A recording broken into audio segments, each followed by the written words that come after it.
नमस्कार, आदाब, सत श्री अकाल, जय भीम, जोहार। मेरा नाम है नवीन कुमार। करनाल में धरने पर बैठे किसानों ने 4 दिन में ही मनोहर लाल खट्टर सरकार की जिद की बक्कल उतार दी। किसानों को लाठियों के जोर पर दबाने चली बीजेपी को केवल 96 घंटे में समझ में आ गया कि किसान उसकी जोर जबरदस्ती को सिर झुकाकर हरगिज कबूल नहीं करेंगे। 9 सितंबर को 3 दौर की बातचीत नाकाम होने के बाद भारतीय किसान यूनियन के नेता राकेश टिकैत ने ऐलान कर दिया था कि सरकार जितने दिनों तक हमें आजमाना चाहती है आजमा ले, हम आराम से उसके फैसले का इंतजार करेंगे। हफ्तों, महीनों और साल ये उसके ऊपर है। हम तो बिना अपनी मांगे मनवाए यहां से टलने वाले नहीं हैं। 3 दिन तक सरकार अकड़ती रही। डीएम ने कहा हम भी देखते हैं। कमिश्नर लग गए, पुलिस, सिपाही, थानेदार, कोतवाल लग गए धरना खत्म कराने में, लेकिन किसान न लाठी से डरे और न मुकदमों से। करनाल और चंडीगढ़ के बीच प्रशासन की हॉटलाइन हमेशा खुली रही। आखिरकार बीजेपी की समझ में आ गया कि अगर हरियाणा में भी किसानों ने मोर्चा खोल दिया तो मुश्किल खड़ी हो जाएगी। इसलिए तय हुआ कि किसान नेताओं के साथ बैठकर बातचीत की जाए। 9 सितंबर की शाम प्रशासन की ओर से गुरनाम सिंह चढ़ुनी को खबर भेजी गई कि हम तुरंत बातचीत करना चाहते हैं। गुरनाम सिंह चढ़ुनी ने संदेशा भिजवाया कि हम आपस में बातचीत करके आपको इत्तला करते हैं, बताते हैं। तय हुआ कि चढ़ुनी के नेतृत्व में 13 नेताओं का एक दल प्रशासन से बातचीत करने जाएगा। 10 सितंबर की शाम चढ़ुनी के साथ सुरेश और रतन मान समेत 13 किसान नेताओं का दल मिनी सचिवालय बातचीत करने पहुंचा। वहीं प्रशासन की तरफ से डिप्टी कमिश्नर निशांत कुमार यादव और एसपी गंगाराम पूनिया ने बातचीत की कमान संभाली। किसान नेताओं ने बातचीत की शुरुआत में ही अपनी तीनों मांगे साफ साफ सामने रख दी। किसानों का माथा फाड़ देने का आदेश देने वाले आईएएस आयुष सिन्हा के खिलाफ न्यायिक जांच, पुलिस लाठीचार्ज में शहीद हुए किसान के परिवार से 2 लोगों को सरकारी नौकरी और मुआवजा, और घायल किसानों को भी मुआवजा। देर रात तक प्रशासन किसान नेताओं को समझाता रहा कि नए नवेले आईएएस के निलंबन और बर्खास्तगी की जिद ठीक नहीं है। आखिर में तय हुआ कि किसानों पर लाठीचार्ज और माथा फाड़ देने वाले एसडीएम आयुष सिन्हा के खिलाफ हाईकोर्ट के रिटायर्ड जज की एक कमेटी न्यायिक जांच करेगी और जांच के दौरान एसडीएम को छुट्टी पर भेजा जाएगा। यह जांच 1 महीने के भीतर पूरी की जाएगी। इसके साथ ही 28 अगस्त को बस्ताड़ा टोल नाके पर हुए लाठीचार्ज की भी न्यायिक जांच की जाएगी। इसकी भी रिपोर्ट 1 महीने में। सरकार पहले तो मानने को ही राजी नहीं थी कि पुलिस लाठीचार्ज में किसी किसान की मौत भी हुई है, लेकिन 10 सितंबर की रात सरकार ने इसे कबूल भी किया और शहीद किसान के परिवार से 2 लोगों को सरकारी नौकरी देने पर रजामंदी भी जताई। इसके साथ ही किसानों के कैंप में खुशी की लहर दौड़ पड़ी।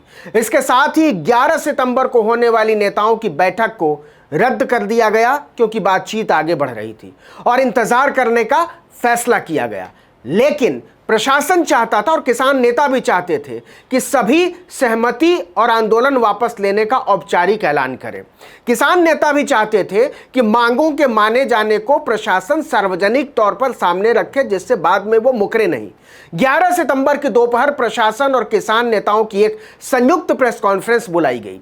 इसमें करनाल के डिप्टी कमिश्नर ने कहा कि हमने जो भी किसानों ने मांगे रखी थी उन्हें मान लिया है, इसलिए प्रदर्शन समाप्त कर दिया जाए।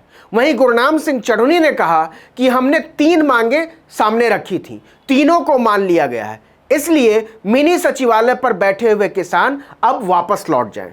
3 कृषि कानूनों के विरोध में हमारा प्रदर्शन और हमारे कार्यक्रम पहले की तरह ही चलते रहेंगे। चढ़ुनी ने सभी किसानों को धन्यवाद देते हुए कहा कि हमने मृतक किसान सुशील कुमार के परिवार के लिए 2 सरकारी नौकरी के साथ साथ मुआवजा भी मांगा था। प्रशासन की तरफ से 25 लाख रुपए का मुआवजा दिया गया है। वहीं 28 अगस्त के प्रदर्शन के दौरान घायल हुए किसानों के लिए भी 2 लाख रुपए मुआवजे की मांग मंजूर कर ली गई है। उन्होंने बताया कि पहले हम एसडीएम के खिलाफ एफआईआर की मांग कर रहे थे कि मुकदमा दर्ज किया जाए, लेकिन कई वकीलों ने सलाह दी कि हमको न्यायिक जांच की मांग करनी चाहिए। प्रशासन ने इस मांग को भी तुरंत स्वीकार कर लिया। उन्होंने कहा कि हमें 100% से ज्यादा हासिल हुआ इस प्रदर्शन से। मांगे पूरी होने के ऐलान के साथ किसान करनाल के मिनी सचिवालय से वापस लौटने लगे। गुरनाम सिंह चौधरी प्रेस कॉन्फ्रेंस के बाद धरना स्थल पर पहुंचे और वहां बैठे सभी किसानों से सिंघू और टिकरी बॉर्डर पहुंचने को कहा। धरना खत्म होने की घोषणा के बाद जिला सचिवालय पर लगे टेंट उखाड़ दिए गए। टेंटों का सारा सामान इकट्ठा करके गाड़ी में रख दिया गया। वहीं एसपी ने पैरामिलिट्री फोर्स और मधुबन पुलिस को छोड़कर सभी जिलों की पुलिस को वापस भेजने का भी आदेश दिया। जैसे जैसे किसान निकल रहे थे वैसे वैसे ही दूसरे जिलों की पुलिस भी करनाल से रवाना होने लगी। आपको बता दें कि प्रदर्शनकारी किसानों को रोकने के लिए करनाल में 5 जिलों की पुलिस लगाई गई थी। अब सबको उनके संबंधित जिलों में जहां वो तैनात थे वापस भेजने का आदेश हुआ है। इस फैसले के साथ ही दिल्ली के तीनों बॉर्डरों सिंघू, टिकरी और गाजीपुर बॉर्डर पर बैठे किसानों में खुशी की लहर दौड़ गई। लोग आपस में मिठाई बांटने लगे, एक दूसरे को बधाई देने लगे और किसान एकता जिंदाबाद के नारे लगाए जाने लगे। राकेश टिकैत ने सभी किसानों को बधाई देते हुए कहा कि यह तो सिर्फ शुरुआत है, आने वाले दिनों में भारत सरकार को भी तीनों कृषि कानून वापस लेने पड़ेंगे। हमारा असली जश्न उस दिन मनेगा। इसे सीधे तौर पर बीजेपी सरकार की हार और किसानों की जीत के तौर पर देखा जा रहा है। किसान 7 सितंबर से करनाल के मिनी सचिवालय के बाहर धरने पर बैठे हुए थे। इस जीत ने किसानों में नया जोश भर दिया है।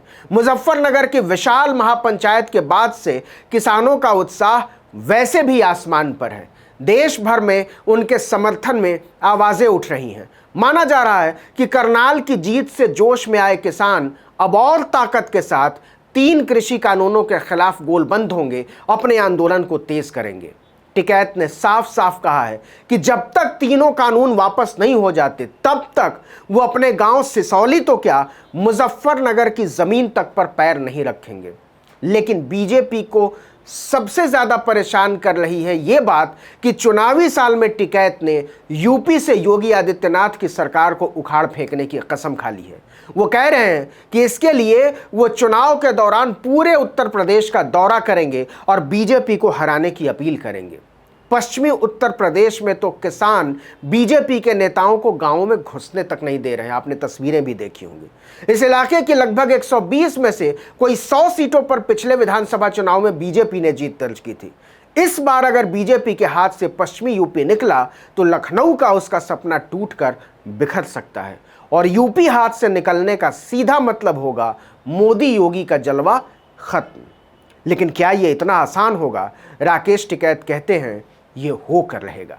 इस वीडियो में इतना ही, लेकिन अगर आपने आर्टिकल 19 इंडिया को अब तक सब्सक्राइब नहीं किया तो फौरन कर लीजिए। बेल आइकॉन दबाइए, घंटी जैसी आकृति लाइक कीजिए और कमेंट करके बताइए हमारा वीडियो आपको कैसा लगा और आने वाले दिनों में आप हमसे किस तरह के वीडियो की उम्मीद करते हैं। नमस्कार।